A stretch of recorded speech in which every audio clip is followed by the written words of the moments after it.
order. Number 6, order of business is a pledge of allegiance.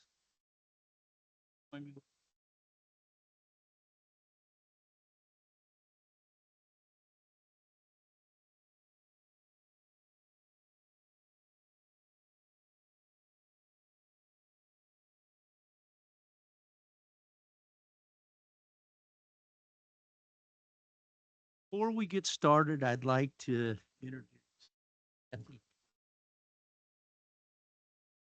up and let everybody. She's our new city administrator. Dean. That's well deserved. So far, she's doing a wonderful job. Yeah. That's 10 working days, but yeah, not a single complaint or issue. So you Oh. just set me up, right? No. I'm gonna go from here. No. You're gonna.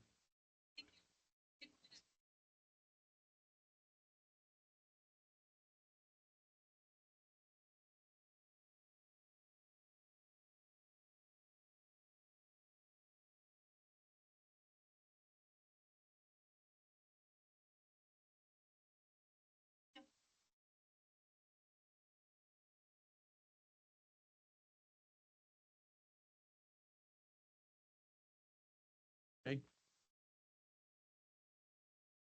Microphone, pull it towards you. I mean, I think you were loud enough. Everybody could hear it, right? Yeah. I mean, and hold it. Green light comes on. Hope so.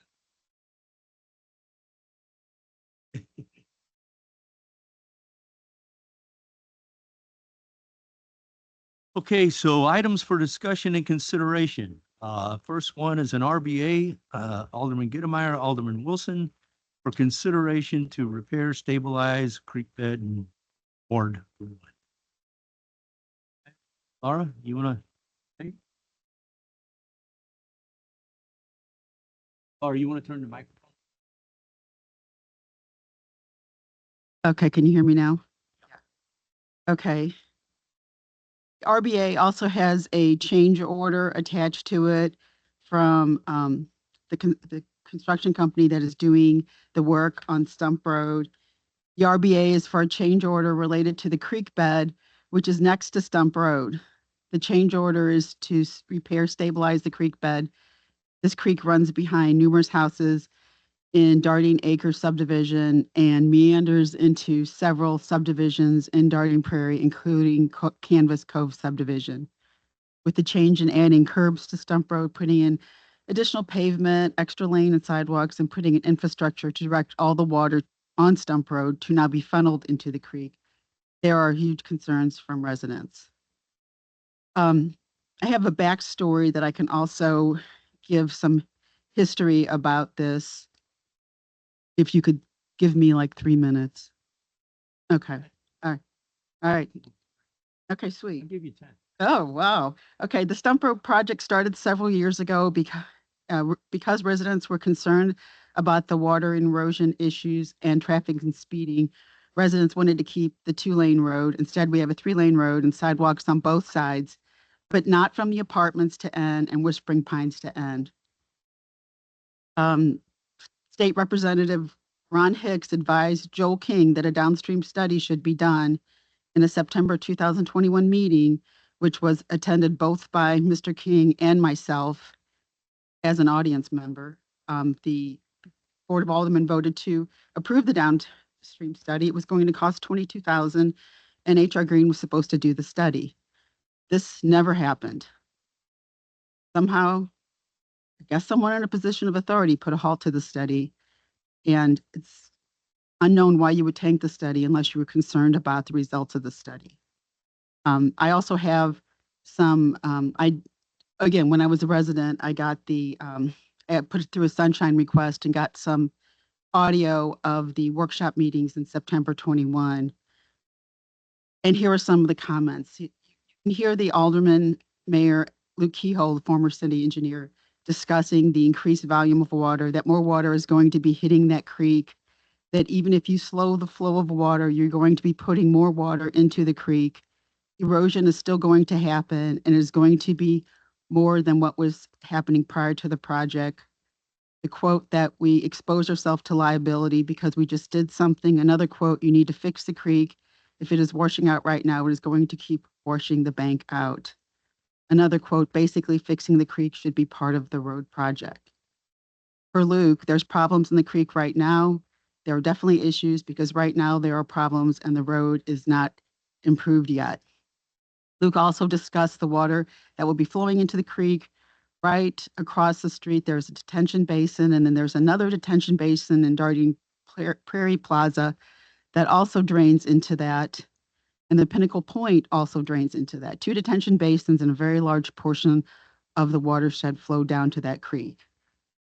So on Monday, Ryan and myself met with Kathy and we walked the creek. So she could get an idea of the stump road project. The other aldermen have at different points in time looked at the construction project, which I really appreciate. Kathy and I were discussing some of the options. The creek, I don't know, Kathy, do you want to?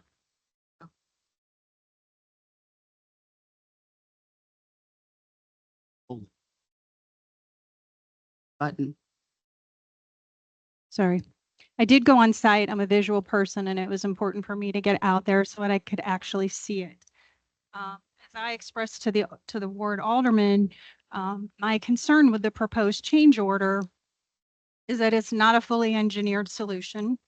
It was put together, to try to address the property concerns on that very first property as a result of the erosion that's already occurring. Expensive quick fix, in my opinion, $25,000. We don't know the downstream impacts and long-term effectiveness of the proposed solution. I think a fully engineered solution would be the best way to go. I understand there's additional stormwater concerns throughout the city. And there is a stormwater management plan, which in my first 10 days at work, I have not had an opportunity to review and fully understand what the city's stormwater management plan looks like, what it might include.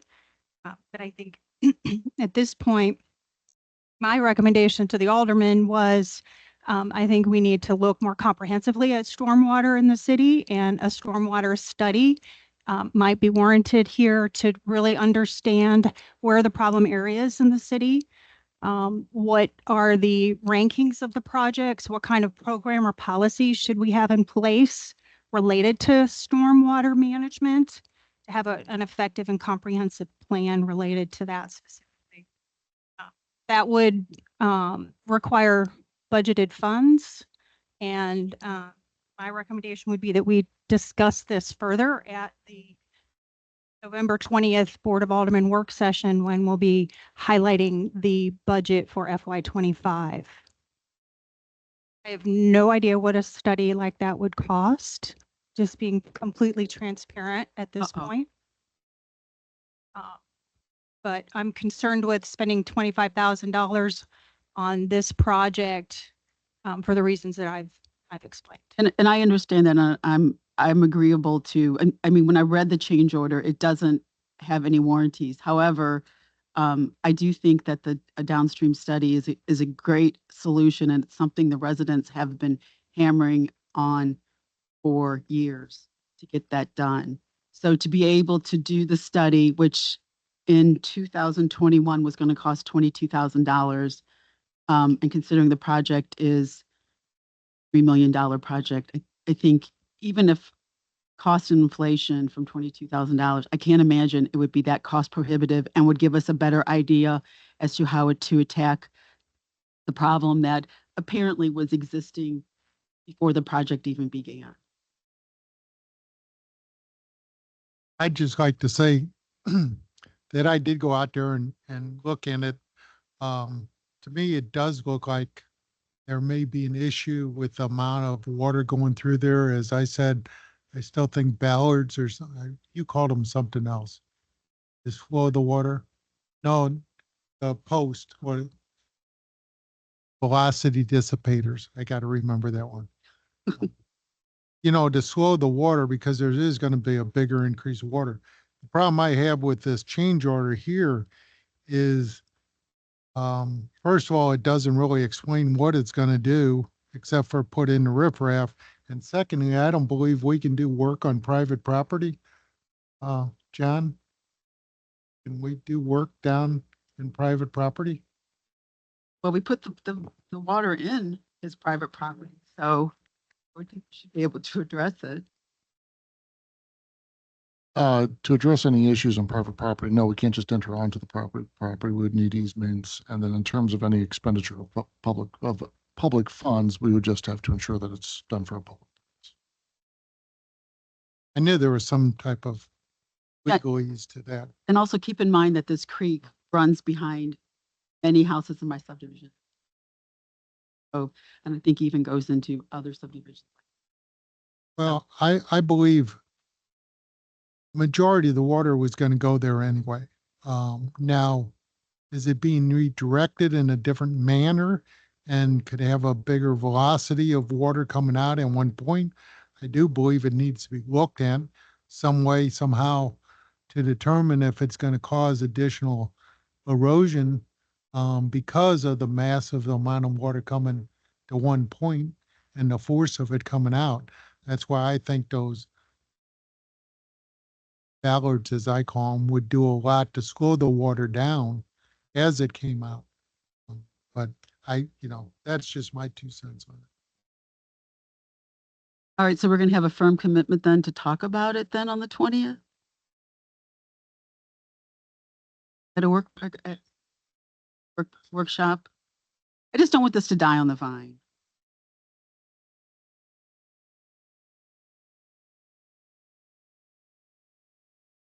Later on in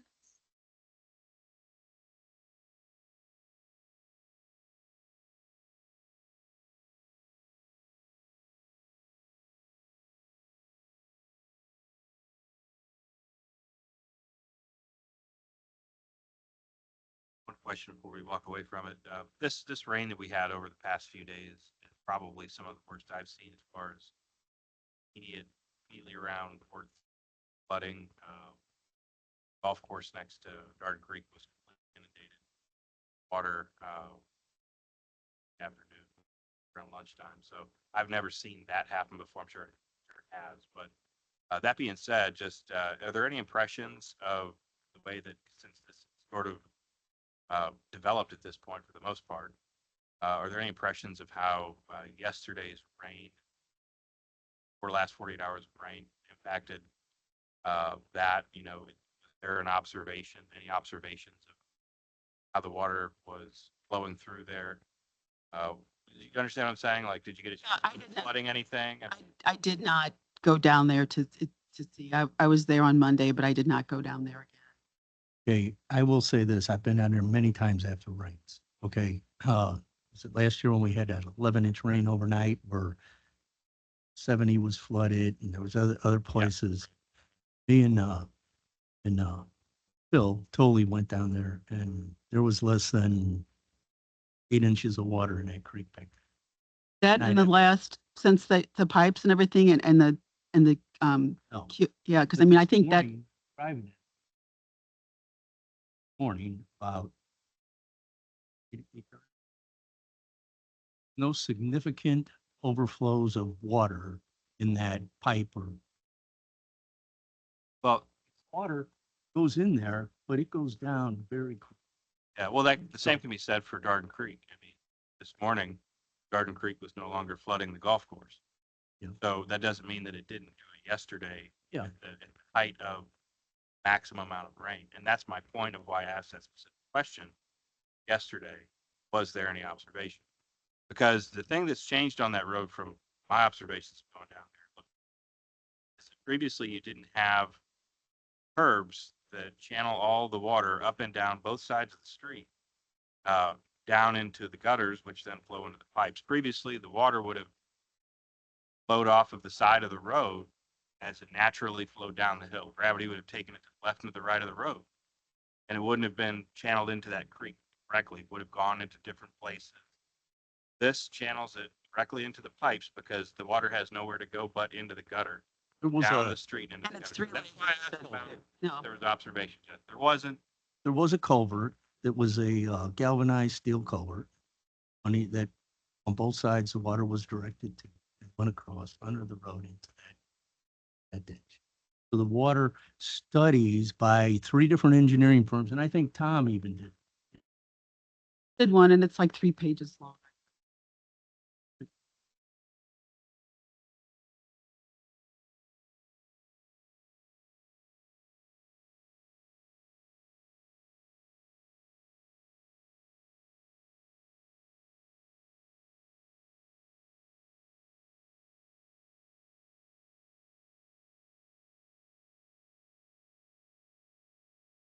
He did one and you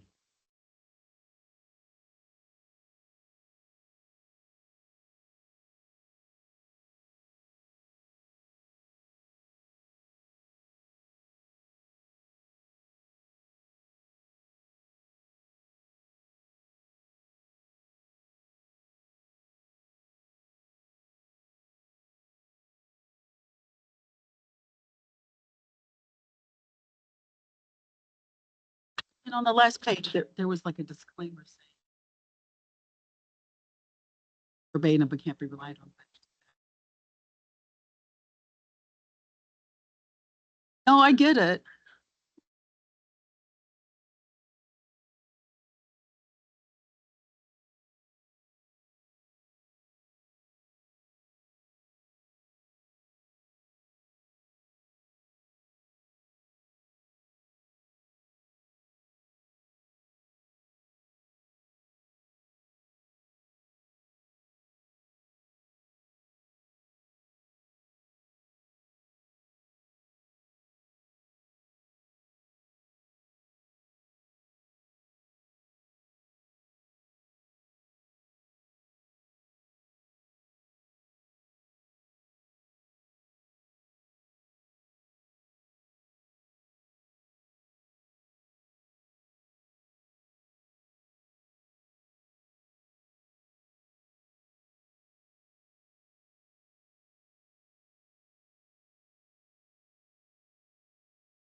So there is gonna be.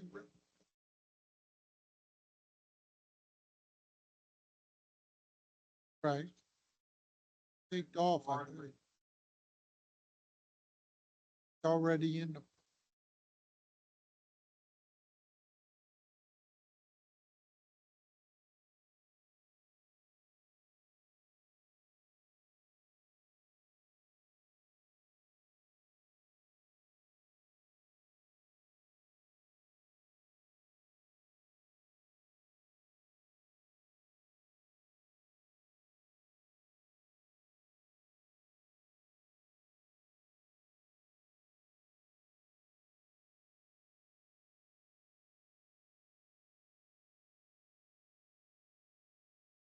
Okay.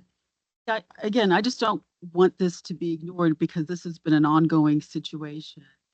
It is pretty incredible, the amount of pipes and water that are going to be dumped into this area. And I would feel a lot better if we had the downstream study like the state rep, Ron Hicks, told us that we needed to get done.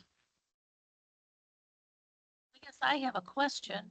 When it was brought before the Board of Aldermen back in 1921, Laura, the downstream study, and it was, the figure came up $22,000 and the board approved it. Why was the study not done? I mean, if the board, it brought to the board and the board approved something, then who turns around and doesn't do the study? That's I an don't know. Is it excellent, HR green? excellent question. Because it brought back to the board. Because after we had three different engineering companies say that the additional amount of water, in their words, was insignificant to the amount of water added to that. Okay, three different engineering firms use that word, insignificant. And the amount of people that look at this plan from, across MoDOT, across everybody, that's when we decided that it didn't need to be done. Well, But why was it not brought back to the board and the board discussed in front of the board to not do it?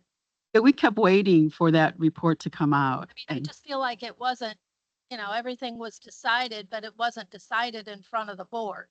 And I think that's the wasn't- type of things that we have got to stop in this city.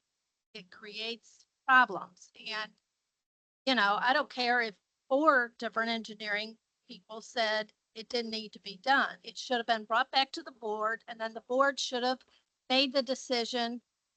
Are we going to approve this or are we not? I'll have to look at the records, but I believe it was brought back to the board. I would certainly like to. Yeah.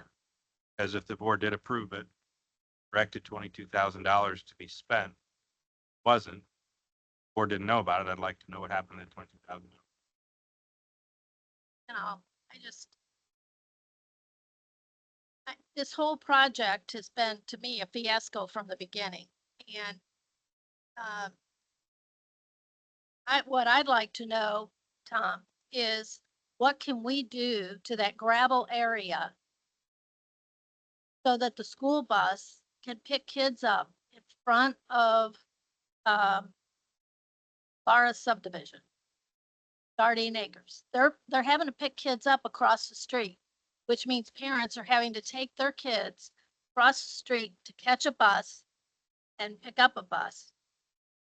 So what will it take to get that section of, I guess it's where the gravel is, fixed so that the school bus can make its normal route to pick kids up?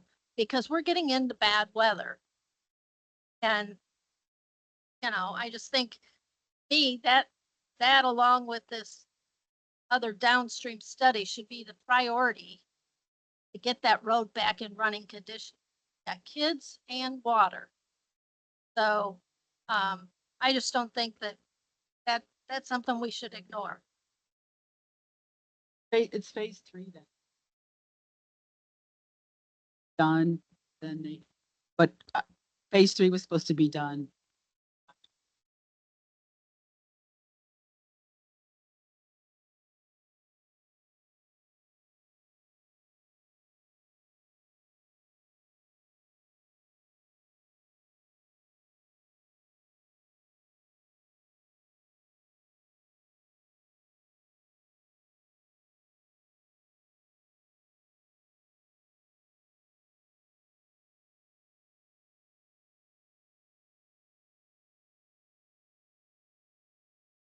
Get a month without rain. And I mean, it's been this way for a month. And they have not been out there every day working. They had issues. They had unforeseen issues that they had to deal with. There was a culvert pipe that was existing that it was covered with like 2 foot of concrete. They had to grind down about 10 inches. That was unforeseen. That was the big issue. There were things like that that prevented them from working. Somebody should have been out there.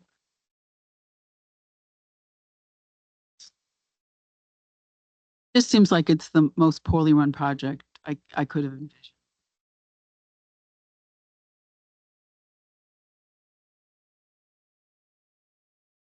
Okay, on to item number 2. RBA, Alderman Detweiler, Alderman Coslow, purchase and install street signage. Well, in your packet, actually behind the next RBA is a drawing. It's a drawing of the entrance of Lewis and Clark subdivision, which encompasses Osman Elementary School, the church on the left, and then the cul-de-sac directly across from the school drive. And then the road leading down to the first intersection down at William Clark and Meriwether Lewis. This cul-de-sac and Meriwether Lewis going down around past the school drive has been a problem off and on well, for the last 2 years. I spoke to the principal about it a year ago. Parents don't want to wait in line to pick their kids up. So parents from Lewis and Clark subdivision and others come in, they pull into this cul-de-sac, park, and wait for their kids. And instead of getting in line, and there's plenty of space in this Osman parking lot for parents to pick kids up. So I received complaints from people in this cul-de-sac because they pull in, go around at a high rate of speed and park. And sometimes they overlap a driveway, don't really want to move. And otherwise, they're parking on Meriwether Lewis. And Meriwether Lewis is not a wide street. There's 2 lanes. And so when you have children, as you can see in this drawing, on the left or on the right side of the driveway, the resource officer walks the kids in what he calls his herd down to this little area here for parents to come and meet their kids, to pick them up. And either they walk on down this way and go on William Clark, or they go straight on Meriwether Lewis. And so when cars are parked on this road, if a car is coming from the other direction, then they have to go around that parked car. So if they're parked on one side, they go around it, but they come closer to the side where the kids are walking down. To me, that's a hazard because they've had to go out of their lane into an oncoming lane to go down. And it may not look like here, but these curves are blinding curves. If there's something parked here, you don't see it until you get around this curve. So what I'd like to do is we have an ordinance on the books that says you may not park cul-de-sac directly. There's no parking adjacent to schools. We can erect signs indicating no parking on either or both sides of any street adjacent to any school property when such parking would, in our opinion, interfere with traffic or create a hazardous situation. So what I'd like to do, and I'd like to get 2 signs go in this cul-de-sac. One as you come in and one on this side that says no stopping, no parking. That way, if you're in your vehicle, you're stopped. And you've got your vehicle running, you're just stopped. So if we put up no parking signs, then they can sit there with their vehicle running and nothing can be done about it. Yes, I think that's considered. no, Well, can I ask a question? 2 questions first. What did the principal say that would come to the meeting about doing the additional parking for parents? That's something he was okay with, taking the kids off the premises? That okay with him? no, he wants the parents in vehicles to pick up their children in line. And he said he had indicated to them several different times that that's the school rule, do that. So, that's why I'd like to have 2 signs for in there. Then I would also like to have a sign starting about where we started the lane changes for the exiting. Going down Meriwether Lewis, another sign down here, sign coming up, and a sign here that says no parking. And if we want to specify those signs, I'd like to say no parking anytime. Because they will, that's a problem for any of us when we're going in and out of there, especially at a busy time of day. If people are parking along there, it's just harder to get around.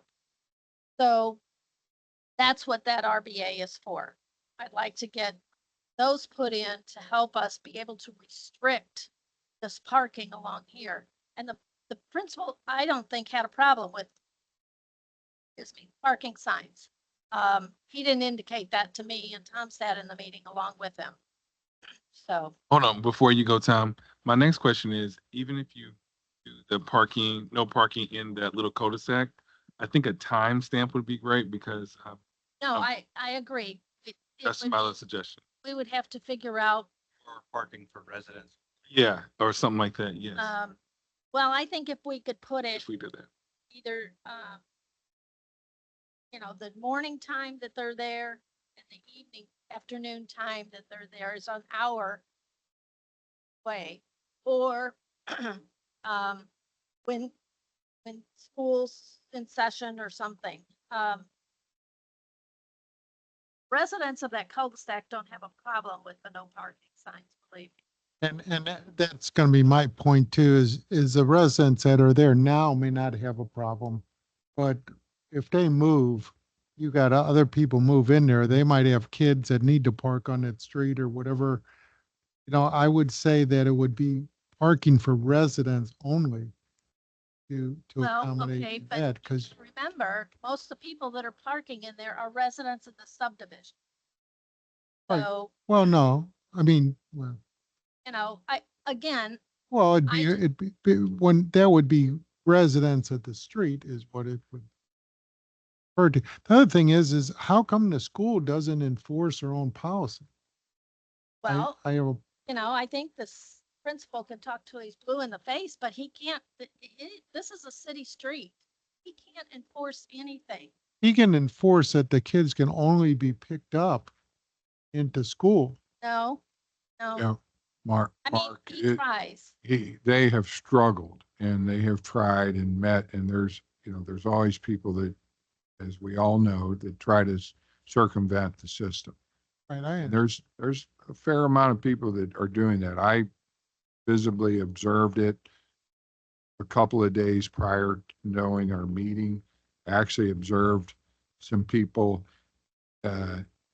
several cars driving to the cul-de-sac, getting their kids out of the vehicle, putting them on a scooter. They pulled out. of And don't get me wrong, I And- agree there's a to problem. circumvent the system. That's I not the problem. witnessed that I don't myself. have the issue that there is a problem and Yeah. it needs to be fixed. My problem is when we put up no parking signs, restricting everyone from no parking in a location. I mean, I don't know if I had guests from out of town or whatever, and they park on the street and then wake up with a ticket the next day, I sure wouldn't like that either. So, there are things we have to Could you consider just when we simply put a start. sign that says parking for residents of Expedition Of- Court only? Right, Yeah. that's what I'm trying to get to, is No, I we need to agree. leave it open to an extent. I mean, I agree there's a problem, and I agree we need to do something with it. I'm not arguing that. I'm just wondering, Yeah, the best way to approach this. Yeah, I agree. I think it would be unfair to the residents. That work to say that they can't come in and park at a specific time of day that their street where they live at. I agree. I think that there's putting the residents of Expedition. Expedition Court. only makes the most sense if we, I don't know, do why we couldn't, but having that up there makes sense. Why would we put time? That's still. Because then it would penalize the people that actually live and pay for their house. They couldn't even park in the front of their street. If they pulled up and they had friends or family over and their driveway was full and you wanted to park in your street at 3 o'clock in the afternoon, they couldn't because there'd be a sign that says it's legal to park there at that time. But saying that a resident of that court make it legal for them, it would makes prevent the other people. Really hard to enforce. How you gonna, It's just better than what we have now. Step in the right direction. I think. But I think that's what the resource officer's point was. He has nothing that he could call his friends at the county Right, right. that he could say, hey, I'm observing this, please come enforce this. Signs, they can't do anything. And he Oh, has that's obviously fine. extreme concern because that also, as Carla pointed out, a curve and it's downhill and the cars, as we all know, the speeding problem exists, but it's really bad on that curve. And then you add kids crossing there without an official crosswalk. There's a lot of things going on there. Can I ask what the limit is and if there are any speed mitigating measures placed on it? 20. We have a school speed zone sign that we moved. And it's right now, right across from the ball diamond. And it says, school zone speed limit 20, but, you know, that doesn't affect. Any mitigation measures in place there other than a speed limit sign? Well, Mitigation like. Carla, Oops. there was discussion of that potentially being a location for a stop sign. Yeah. In both directions. Talking about putting a stop sign right down before you get to Expedition. No, there is no stop sign here. something be like a no school drop off parking? I think that's fine too, as long as it's enforceable. Yeah, you have to have a sign to make it enforceable, but what the sign says is what the problem is, or the, No, so, no school parking or drop off. no school parking or drop off. Well, that works for me, but, I think, you know, we have to do something. It's gotten out of hand and it's caused some real heated arguments. At Well, times I because these think people don't want to move their car to let somebody in their driveway. We're all okay with the sign, and I think if what the sign says is.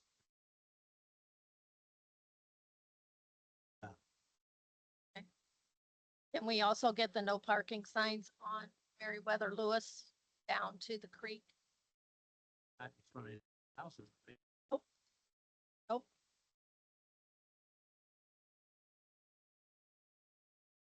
Everybody okay with that? I mean, Because we will do that. I'd like to go see that. I mean, have to take your word on it. Like, I haven't seen this at all, but 20 miles an hour is pretty. Yeah, I just like to see it. I agree with the parking or stopping. But stop signs. No, I'm not talking about stop signs. I'm talking about no parking. So Oh, yeah, when- I meant no parking. when you put no parking, have you ever seen parking on that street from like residents having any kind of events at their homes? No, because there's only one resident that lives on that street. She's a widow and has a driveway that can hold 6 cars and a Up- 3-car garage. What about up the street? No, the church has a huge parking lot. So, no, nobody ever parks on the street. Thank you. Yeah, that's kind of what I was thinking. There's the only people that park is the landscapers that do the entrance. They can park in the church lot. But other than that, nobody parks along there. Except, well, and it creates an issue at a time of day when all these kids are walking down this sidewalk. So, Okay, so we're in favor of doing this. Got it, we have to have legislation.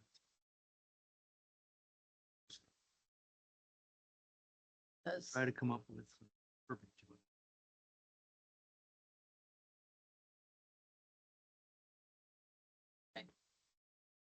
Okay, next order of business, RBA from Alderman Detweiler and Alderman Coslow regarding school crosswalks.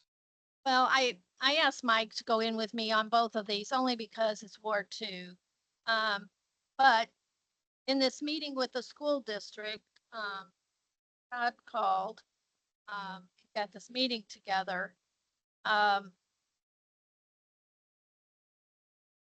School wants the city to put a crosswalk in. And That cul-de-sac? Yeah. For two kids? And, well, you know, here's the issue. To do the cul-de-sac, we have to put a crosswalk across the school, parking lot or driveway. ADA handicap has to be put on each side. Then it has to go over to this sidewalk here, which only runs in front of this lady's house, doesn't go anywhere else. And the kids live across the street over here. So I don't know. I mean, the last thing I'd ever want to happen is something to happen to those two little girls. Right now, the resource officer goes out there with a stop sign and makes sure they get across the street while their mother stands in the yard and watches. So I asked on the days that she's not there, who's there? And they said her father stands there. So I don't know. I have mixed feelings about it because it's a sidewalk to go across the street. Take two girls to the other side of their street. But not only that is what happens if other kids decide, I'm gonna cross over here and I'm gonna run down this way. And then all of a sudden, oh no, I want to go across here and walk with my friends over here. So then we got kids crisscrossing across the street because there are no sidewalks on this side of the street at all. Only on the side that goes down to the indicated crosswalk down here at the stop sign. So did I miss here or understand? But as of right now, there's a resource officer that walks the kids across that street now? Yes, sir. Okay. He's our SRO officer Right, who's there. right. And, you know, all the SRO officers in the schools are there for prevention of shootings. So, you know, he does this as using him as a tool, as he calls it, to help do those things. But while he's down there, my thought is it's taking him away from his primary reason for being at that school. But then those kids are gonna grow up too. We don't know if there's ever gonna be any young kids there to go to that elementary school. How many more Well, years? there's one other family that lives at the second house inside here, and their mother walks them across the school to the edge here, and then they go up to school, and then in the afternoon, she walks back over and picks them up. So, you know, I just think the school offered to go in half on whatever the cost is, but you know, we're still putting out money, whether it's half or not. It's still money that the city's going to have to spend when, in the Missouri, 908.2, it says, with existing traffic control, the number of students using the crossing, the age levels of the students, and total walking distance should all be considered in determining the feasibility of requiring children to walk to a crossing location with existing traffic control. So, and it also says that we don't have to use the direct crossing. We can use an indirect route, which is exactly what we have going down Meriwether Lewis to William Clark. There is a school crossing crosswalk down there that's been there for 23 years. If the school is willing to put in money towards this, would they be willing to put towards a crossing guard there? for 'em? They cannot put a person. They cannot put a person there unless there is a crosswalk, because they can't assume the liability for that person to be out in the street directing traffic. Only a uniformed police officer can direct traffic. So we could just stripe the street there and put crosswalk sign. Have to have the ADA ramp.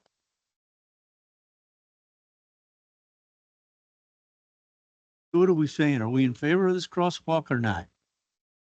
I think we're still talking about it. John. Oh.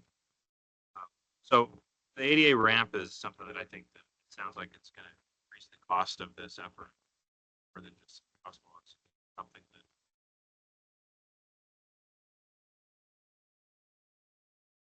is there a precedent where the city's put in crosswalk striping signs up without an ADA ramp? I guess I'm this specific instance case. Of course, I'm not suggesting we take a half minute full requirement. That's, can we start with striping?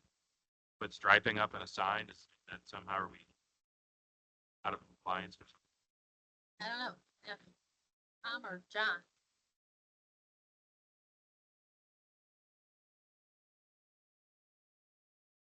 So we have nothing there now, which is worse, better than putting a sign up.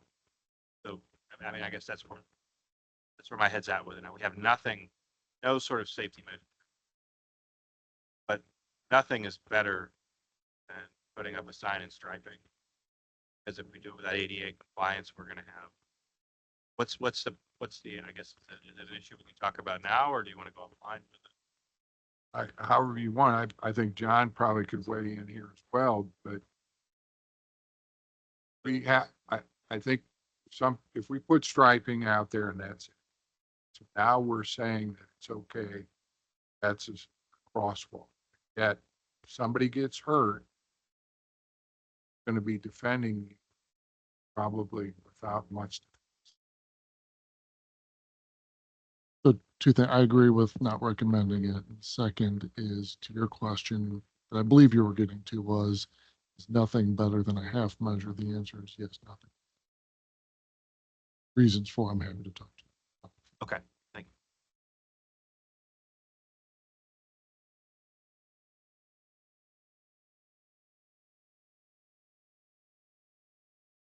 Can we get an estimate of how much those cost to install the ADA cross signs? We have a pretty good idea of. Striping, I think, is pretty, like, in order to install ADA crossing points at that intersection, or just in general, get a cost estimate. Would that be something we could get relatively easily? My memory serves me, that road bid estimates between streets, that's part of it. Okay. Whenever you do a road improvement project, there's a sidewalk crossing or anything, a lot of areas don't. They have to go in. I'm thinking between $7,000 and $8,000 per side. It's the ADA. That's without a bigger project, so that's, I guess. Probably be more.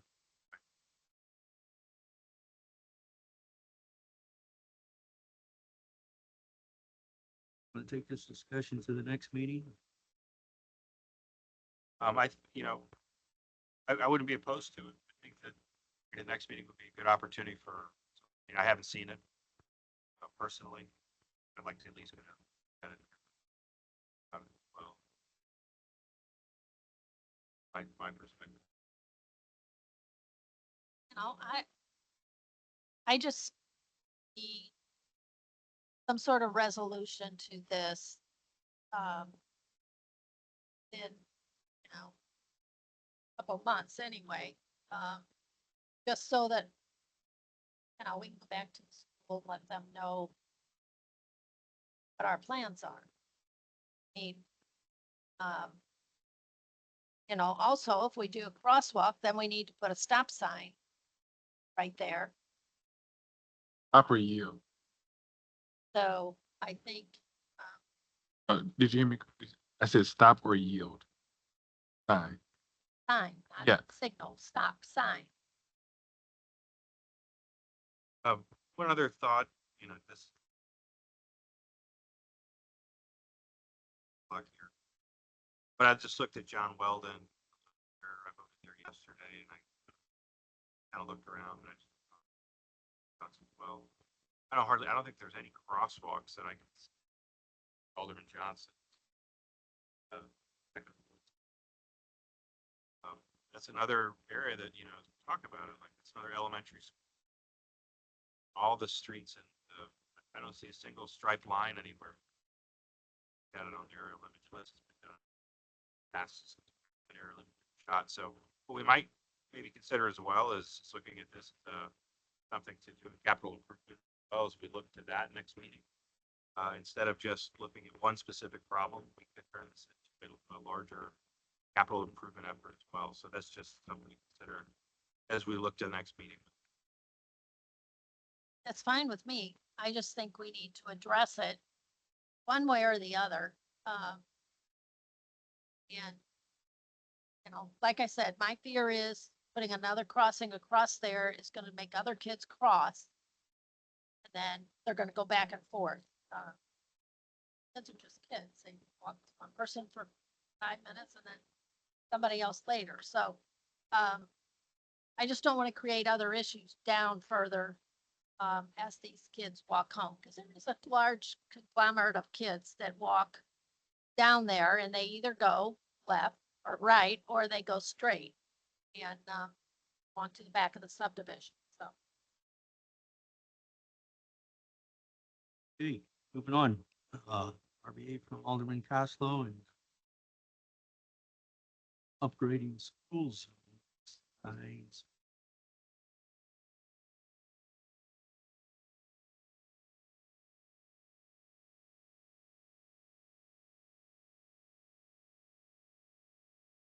Talking specifically about Prairie View Elementary on Fizey Road and ICD on Hanley Road, that there's problems with the, I guess, current signage. Residents have complained about the visibility, so he was proposed having 4 new signs, and on the flip side of it is a estimate for like $3,700. And I don't know for sure, but I would think that this is for just one location. It has at the bottom there, $15,000 budget, but I don't know where that came from. Because it looks like it's probably 3,700 per school. Yeah, new signage should be larger and include flashing lights.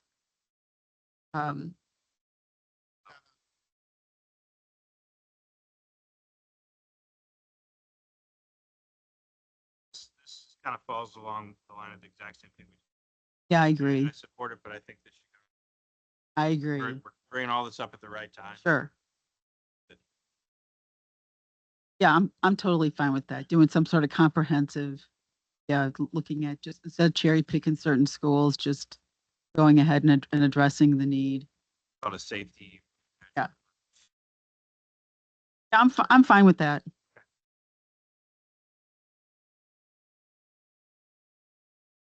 Final RBA.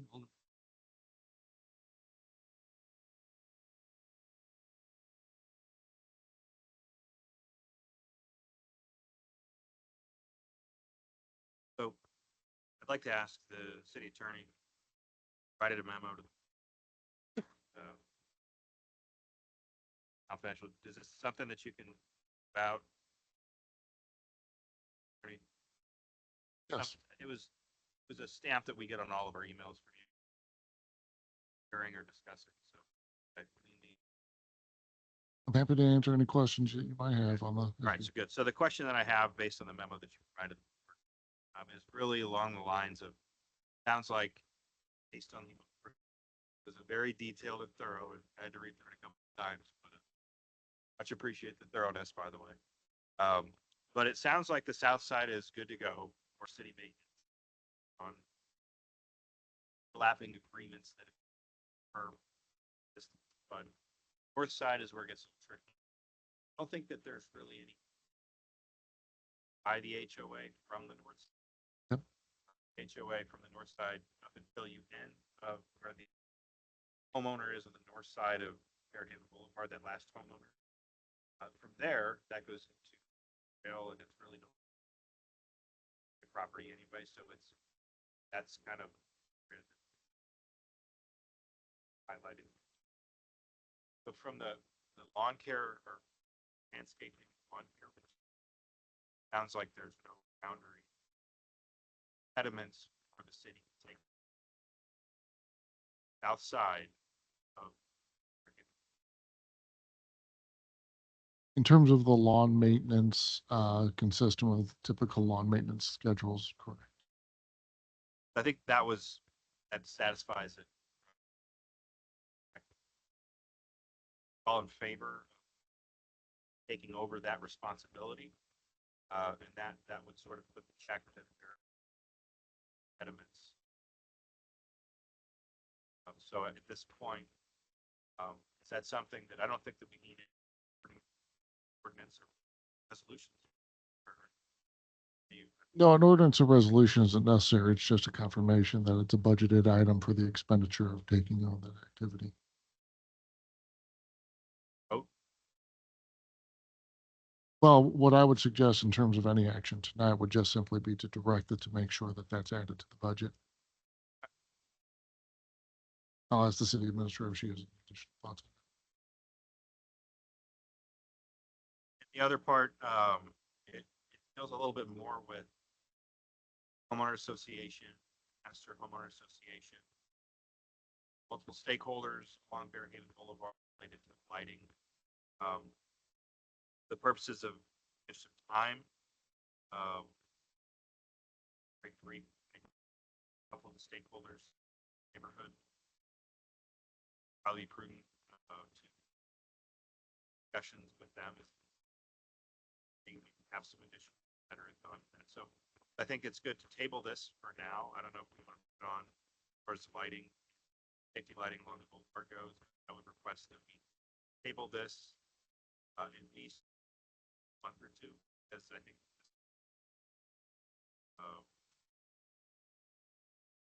back and forth with stakeholders there from my perspective. Have any or Gotway, if you have any ability to have help bring understanding to HOA on that. Try not to dive into this extremely little document that we got for have discussions with them regarding this, or is this something? In terms of the activities that we've discussed, they would have to do that. I can't help them with that. They would have to do that. Oh, we could certainly discuss things with them, but I just can't assist them. Oh, completely understood. Yes, if I were to set up a meeting now, HOA stakeholders help understand the information of why that property. Is that something to you?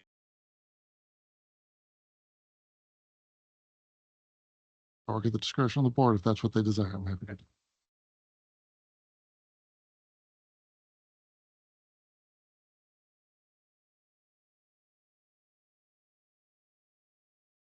That's why I'm exactly what I just asked. If the board, be okay with this. We gotta be careful doing that because now you got every subdivision. Understood.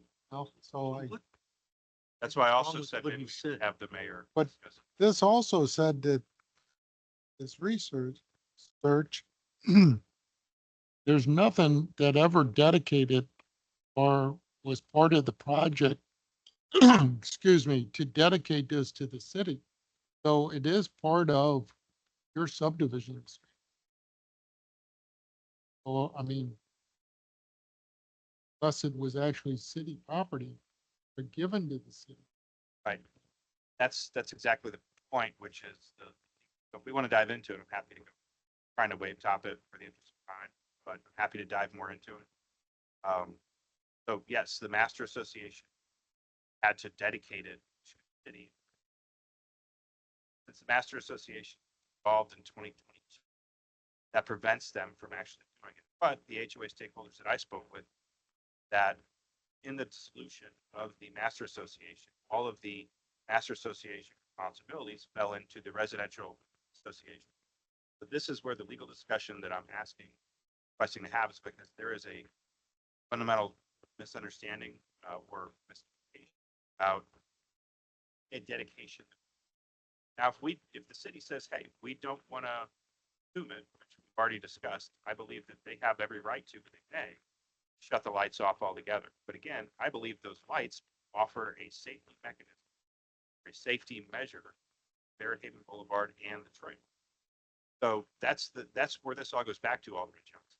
Oh, I'm not arguing those things. I'm just talking the legality part of it. I don't think we should start spending city money. Subdivision. Then that subdivision is going to shut the lights off of Fairhaven Trail right there, and then we lose a safety. So it's not just going in arbitrarily, it's trying to retain a safety measure and lighting that we have along Fairhaven Boulevard. That makes sense. I mean, that's my perspective. So I guess you're threatening the city. Make it a dark street. I am not threatening the city. Well, that's what you just said.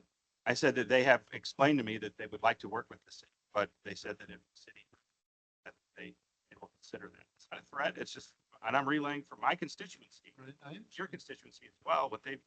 Right, I understand. I mean, I have two of them that talked about it. The neighborhoods. I know you live in neighborhoods, so Talking to you them. hear a lot more than I do there, but I mean, I just, I would feel if it was my subdivision, I would have to retain attorney on our cost subdivision.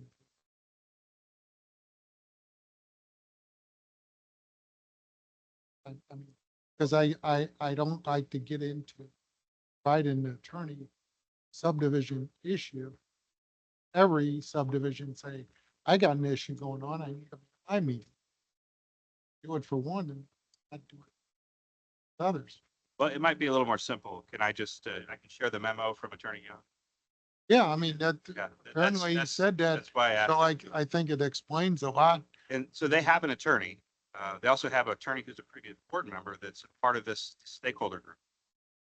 So not only is one of the stakeholders within this organization an attorney, they're a former board member here on this board that you've sat with. So it's not necessarily like there needs to be this big legal junction. Simply a conversation to help understanding. They want to know pathway forward. So anyway, I'll leave it at that. We'll bring it up at a future meeting. Kim, do we need to put it on, I guess, table this until January, the first meeting in January, second meeting in January. Give an opportunity to have some discussion around this.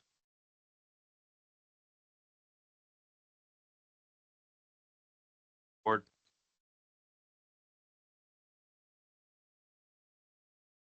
Okay, Kathy, go ahead. She's got something to say on this. I can get the microphone to work. I'm sorry. That's all. I'm technically challenged with this. I would be willing to meet with the residents, the stakeholders, and try to explain the city's position legally. Some coaching and guidance from the attorney, so it would. He's already prepared the memo. That would be phenomenal. Thank you. So. Yeah, that's why we have. But it's just, it's a new feeling to have a city administrator around again. We've got somebody to get up with this other than the Attorney Young. So. But thanks, everybody. Appreciate it. Okay, next item, review. Board of Aldermen. Issues, any questions, concerns? Staff communications, city attorney. City engineer. Administrator. Yes, thank you. So I did have some comments about agenda items. Item 1 on your agenda this evening is the municipal election filing notice. The election filing period for the municipal election of the mayor and 3 aldermen is on April 8th, 2025, and that filing period is December 10th through December 31st. It's my understanding that past practice of the city has been to close City Hall between Christmas and New Year's. Given that, it's my recommendation that City Hall would be closed December 23rd through December 27th. This makes sense to me given how the Christmas and New Year's holidays fall on the calendar, and it would allow for candidate filing to be completed on December 31st at 5 p.m. as required. So the notice that was included in your packet for action this evening considered this closing schedule. So I wanted to make sure you were aware of that. Item number 2 on your agenda this evening is the STBG Urban Program Agreement for Post Road Phase 2 Improvement Project. It's just the next step in moving forward towards that. In other updates, I mentioned earlier that we have an FY25 budget to adopt.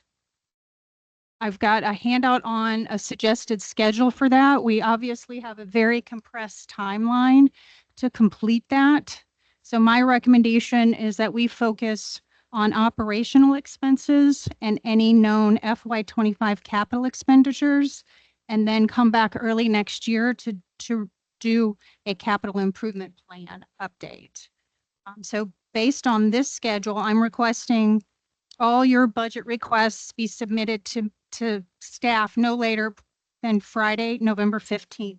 I realize this isn't a lot of time, but this will give us time to prepare a budget highlights and discussion item work session agenda for you guys on November 20th.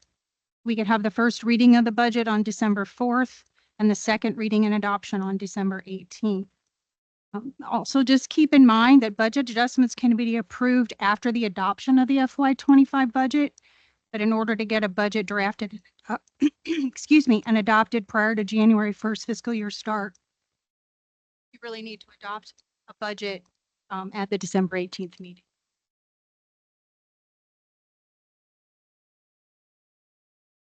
And then I wanted to share with you that we had a request. We were contacted regarding overpayment of building permit and building plan review fees as calculated by the city. Staff researched and confirmed that there was in fact a calculation area. So first and foremost, that formula has been corrected. And then after consultation with City Attorney John Young, staff has been directed to or advised to issue refunds if they are requested. And then finally, I just wanted to ask and share with you, I appreciate that. I feel like everybody's kind of given me a couple weeks just to get my feet underneath me. Feel free to contact me directly if there is something that I can assist you with. And to facilitate the board agenda packets, it would be helpful to me if you could forward your RBAs to both Kim and myself. The city code actually requires that I acknowledge timely receipt of those RBAs. So that keeps Kim from having to forward them to me if you just copy me in. And that's it.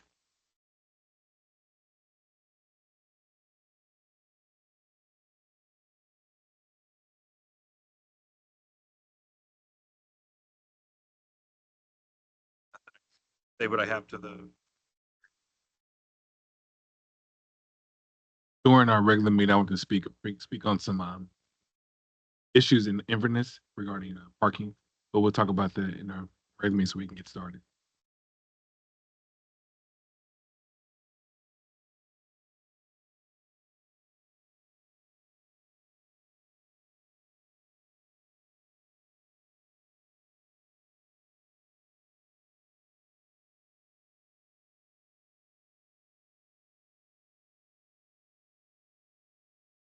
for a regular meeting.